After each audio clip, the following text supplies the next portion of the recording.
She only needed $40 for baby formula. One desperate text, one long number, and it landed in the inbox of a billionaire. What happened next was not charity. It was not pity. It was a choice that risked an empire and built something far more powerful. In this story, a struggling single mother on the brink of losing everything sends a message she never meant to send, and that single mistake sets off a chain of events that shocks an entire town, challenges a powerful man to walk away from fortune, and sparks a love forged in hardship, fire, and faith. But when success finally rises, so does the test that could destroy it all. Stay with me until the end, because this is not just a story about money. It is about the night desperation met compassion, and how one small act of kindness rewrote two destinies forever. Thank you for listening to this heartfelt story. If it moved you, share it, comments below, and let someone know. You are never alone. The wind clawed at the thin walls of our little prairie house. Dust slipped through the cracks. My son whimpered in his cradle, his cry soft at first, then sharp with hunger. My hands trembled as I unlocked my phone. Only $40. That was all I needed for baby formula. I typed fast, shame burning hotter than the frontier sun. Can you lend me money for formula? I will repay you Friday. I pressed send. The message whooshed away. A second later, my stomach dropped. Wrong name. Wrong number. He'd rushed to my face. I imagined a stranger laughing at the poor single mother begging for help.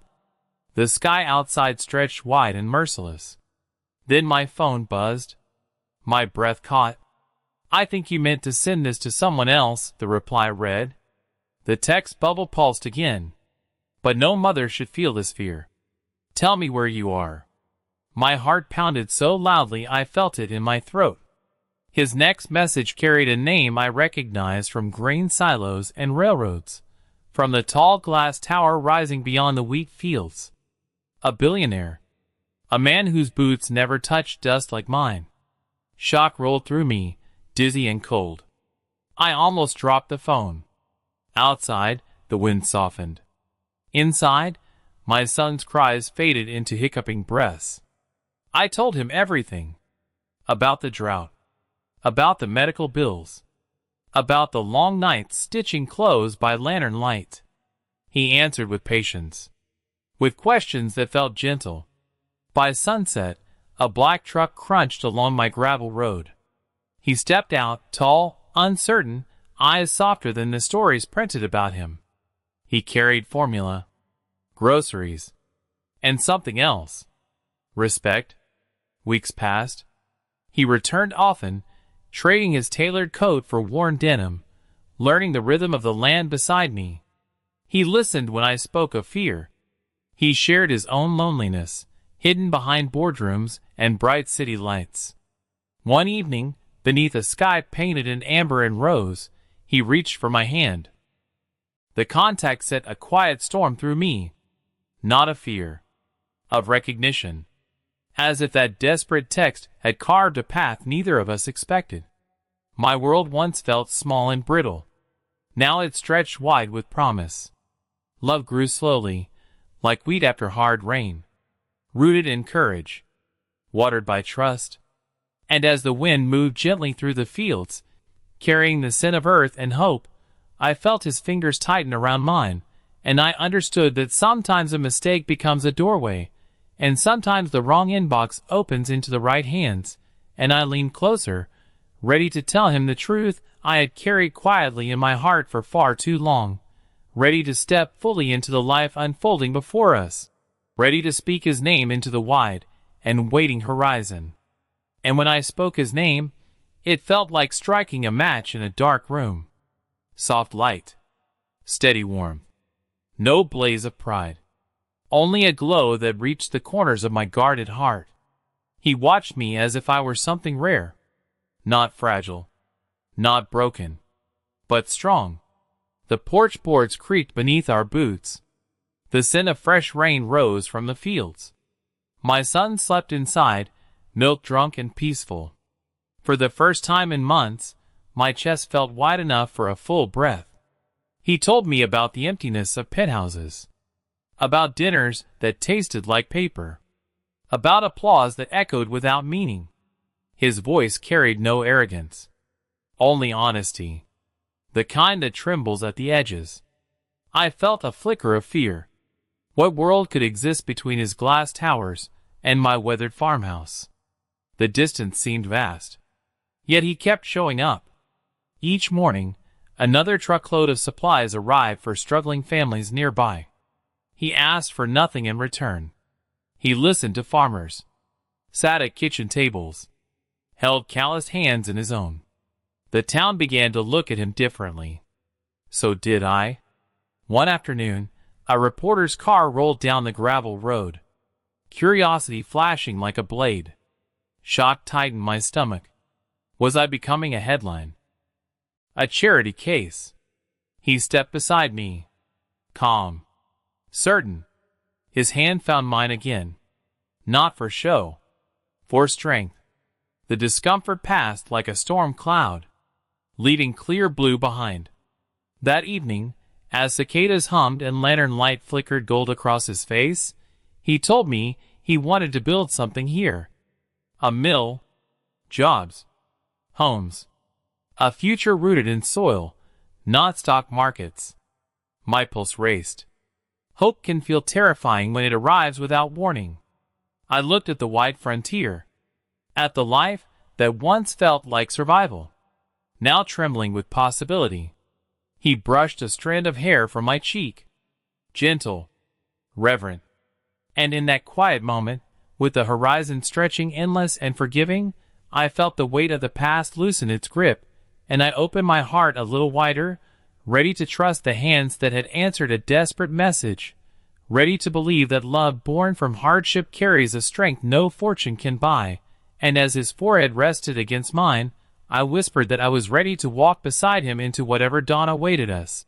And the wind carried our shared breath across the fields, weaving our stories together as the first stars began to rise, and the night unfolded around us, alive with promise. Alive with promise. The stars shimmered like scattered salt across black velvet. He drew back just enough to study my face, as if memorizing it, as if afraid this was a dream that might fade with sunrise. I felt that fear too. Hope has weight. It presses against old scars, tests their strength. The next morning arrived wrapped in pale gold light. News of his plans traveled fast. Some welcomed him, some whispered. I heard the murmurs at the general store. Gold cufflinks hidden beneath denim. City man playing farmer. Heat crept up my neck. Shame tried to bloom again. He walked in behind me, boots dusty, sleeves rolled, head high. He greeted every stare with quiet grace. Bought supplies for 3 struggling families before purchasing anything for himself. The room shifted. Not loud, not dramatic, just a subtle softening. Outside, he exhaled slowly. This town matters because you matter. The words settled deep. Days turned into weeks. Surveyors marked land near the river. Construction crews arrived. The scent of cut timber mixed with prairie wind. My son took his first steps between us in the field. Tiny hands reaching. We both laughed. Pure. Unrestrained. For a moment, the world narrowed to that fragile miracle. Then a letter came. Heavy paper. Sharp edges. An offer from the city. A merger. A fortune multiplied. The condition sat between the lines. Return. Leave this behind. My pulse roared in my ears. The mill half built. The town watching. My heart balanced on a blade. That evening, thunder rolled across the horizon. Clouds gathered like unanswered questions. He stood at the window, silent, torn between empire and earth. I stepped beside him, felt the tremor in his breath. Rain began to fall. Slow, intentional. He turned toward me, eyes searching for courage. for clarity, for something only I could give. And as lightning traced silver across the sky, illuminating the fields we had begun to heal together, I reached for his hands once more, knowing that the next words spoken in this storm would shape more than his fortune. They would shape the life growing between us, the town leaning toward hope, the child asleep in the next room. And I felt the truth rise steady and strong within my chest as the rain tapped harder against the glass, and he waited for me to speak.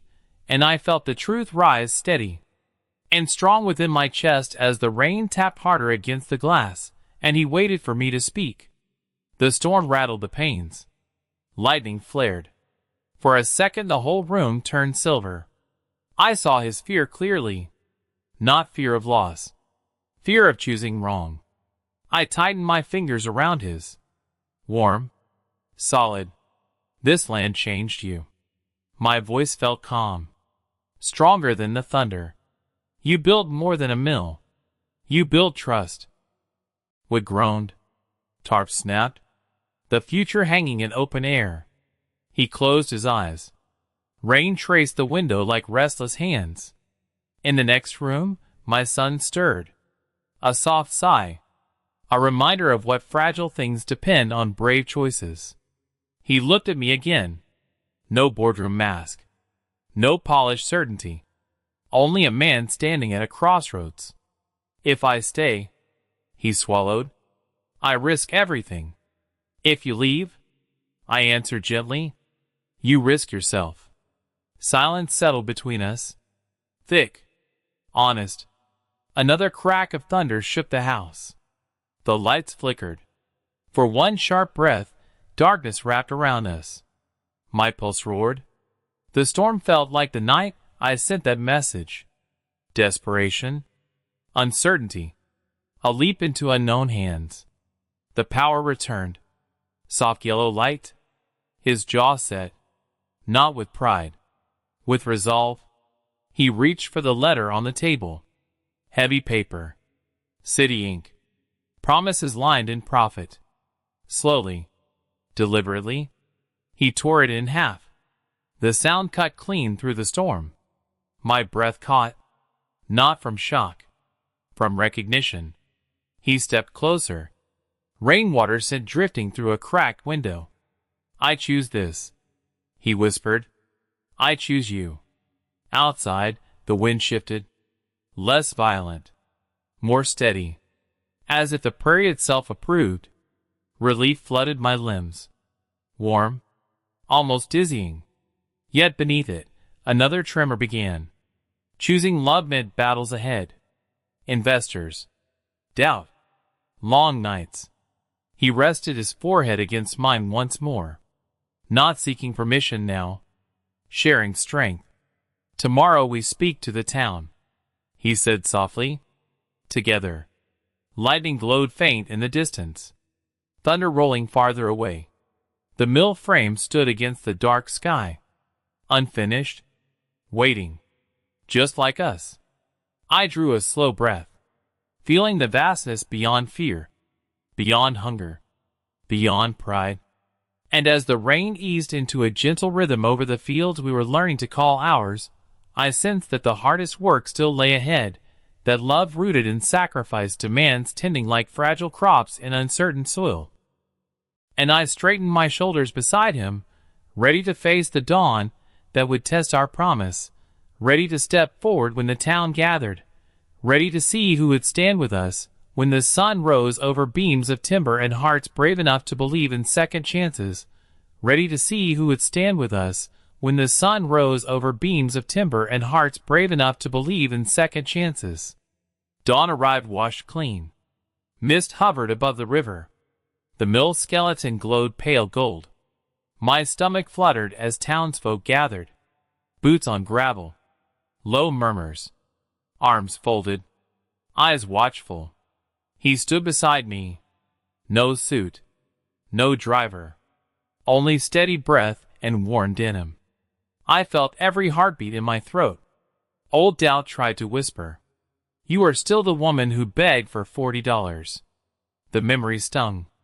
Sharp. Humbling. He stepped forward. Voice clear.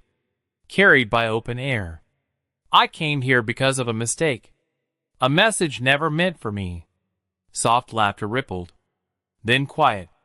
He spoke of hunger, of pride swallowed, of strength hidden in a mother's shaking hands. My cheeks burned, yet I lifted my chin. He described the mill, jobs owned by families.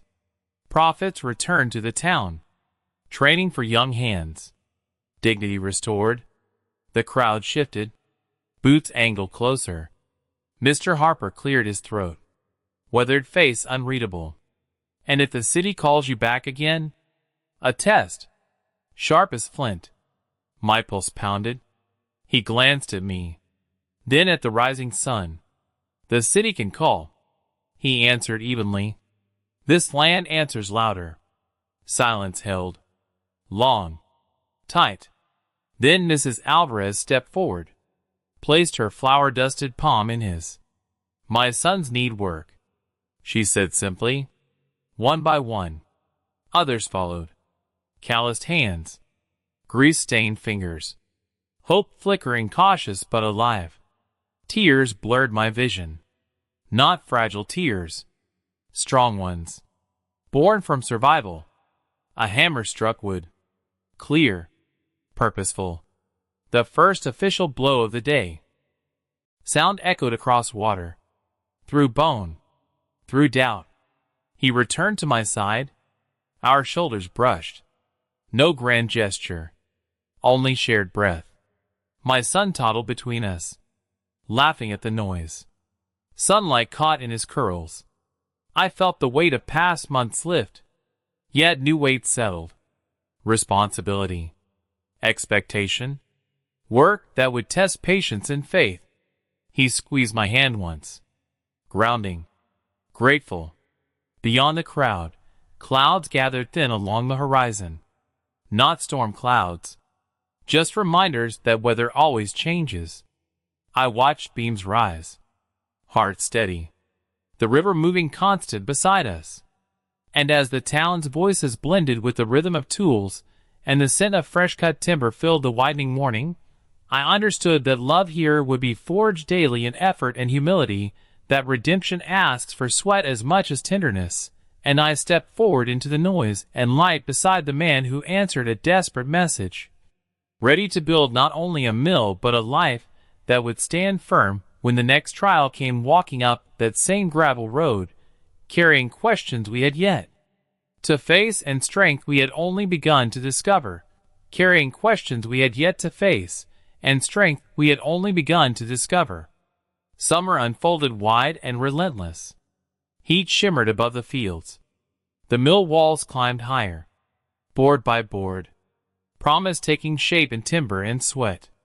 I spent mornings organizing meals for workers, afternoons balancing ledgers at a rough wooden desk. Numbers once felt like enemies. Now they felt like seeds. Careful placement. Future harvest. He worked beside the crews. Blisters rising beneath hands once known for pens. No complaint. Only focus. Yet pressure circled us. Letters arrived thick with warning. Investors displeased. Partners withdrawing. Headlines sharp with doubt. One afternoon a sleek car rolled into town. Polished. Out of place. A man stepped out. Tailored suit. City confidence. His former associate. Words traveled fast. Buyouts. Deadlines. Consequences. I watched from the porch. Heart thudding. The conversation near the river grew tense. Gestures sharper.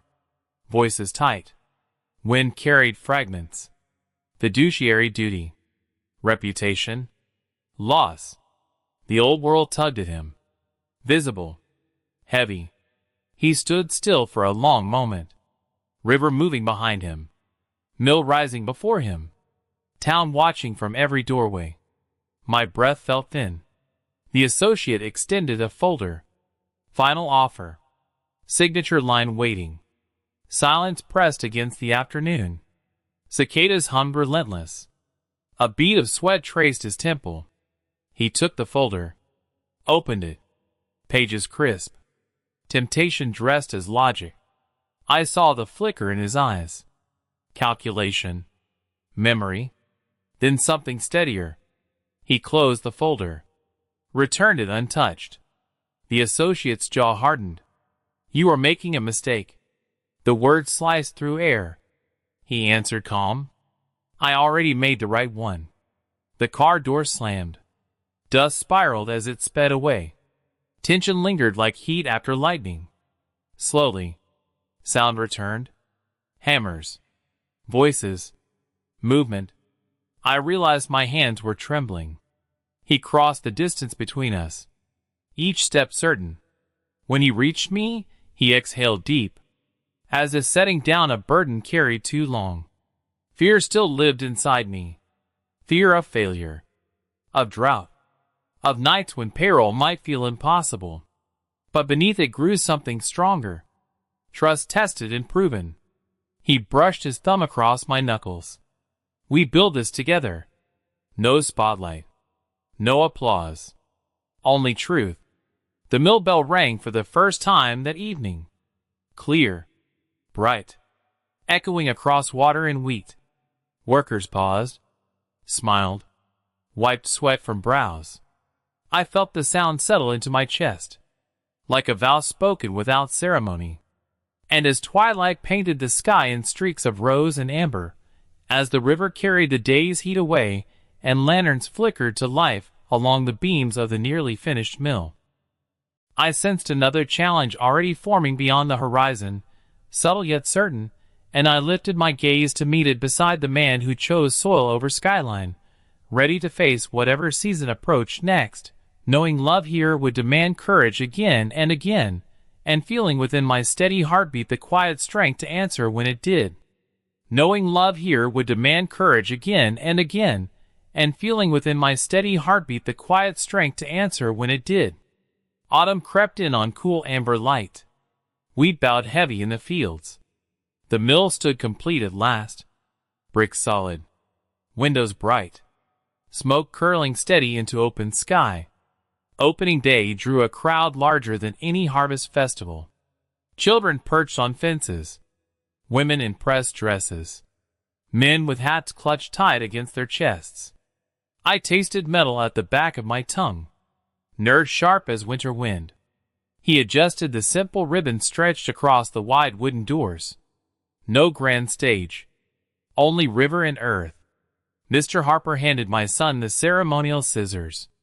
Tiny fingers wrapped in hours. Laughter rippled warm and proud.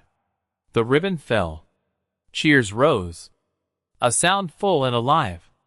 The machinery inside roared to life. Deep. Rhythmic.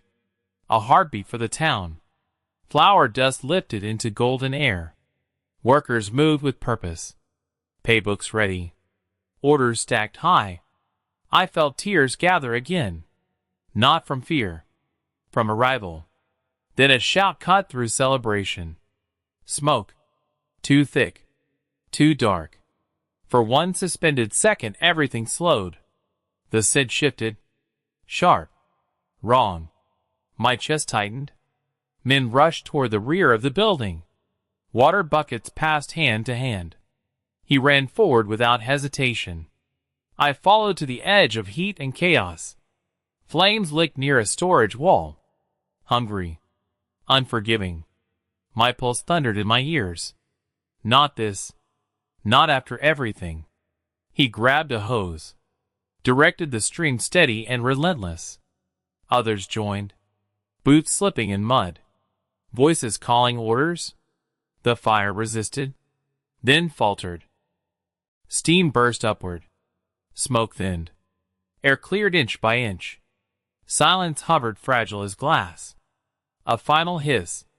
Then calm. The wall charred but standing. The machinery unharmed. A collective breath released. Relief almost painful. He turned toward me.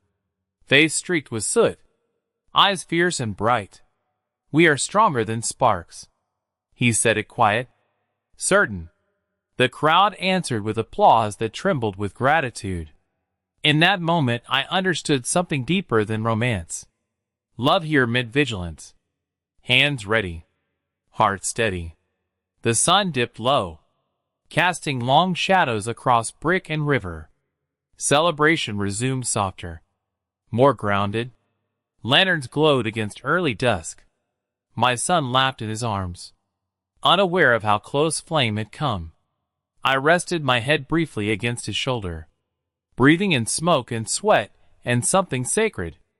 And as the first stars pierced the cooling sky once more, as music drifted gentle over water and the mill's steady rhythm resumed like a promise renewed, I sensed that trials would return in forms unseen, that prosperity invites new tests of character and faith, and I held him tighter in the fading light, ready to guard what we had built, ready to stand firm when the next challenge stepped from shadow into firelight, knowing our story still stretched wide before us, unfinished and alive.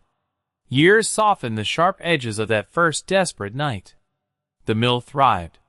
Not grand, not glittering, steady, like the river beside it. Families found work. Children found shoes that fit. Pantries filled before winter arrived. And sometimes, when the sky turned the same shade of bruised violet as the evening I sent that message, I would stand on the porch and remember the trembling in my hands. $40. That was the size of my world then. $40 and a crying baby. I once believed rescue arrived like thunder. Loud, dramatic, certain. Instead, it arrived as a simple reply. Kind, unassuming, human. He never tried to be my savior. He chose to be my partner. There is a difference. One rescues from above. The other kneels beside you in the dust. We faced more seasons. Flood warnings, market dips, nights of thin margins and hard decisions. Each trial tested us the same way that storm tested the mill. Not to destroy, to reveal. Character shows itself when comfort disappears. Love proves itself in ordinary mornings, in shared burdens, in hands that stay. The town no longer speaks of the billionaire who arrived in a black truck. They speak of the man who stayed when leaving was easier. And sometimes young mothers visit me, eyes heavy with the same quiet fear I once carried. They apologize for asking for help. I take their hands. I tell them there is no shame in need, only courage in reaching outward. Because one small act of honesty can shift the direction of many lives. A message meant for someone else can still find the right heart. A mistake can become a doorway. Pride can starve a soul. Humility can feed a future. When I tuck my son into bed, taller now, laughter strong and fearless, I remind him of this truth. We measure wealth in compassion. We measure strength in service. We measure love in what we choose to build together. And every time the mill bell rings across the fields at dusk, steady and clear, I hear more than machinery. I hear grace. I hear second chances. I hear the echo of a desperate text that taught me, and everyone around us, that kindness given freely returns multiplied, and that the right hands are never defined by fortune, but by the courage to hold another life gently when it trembles.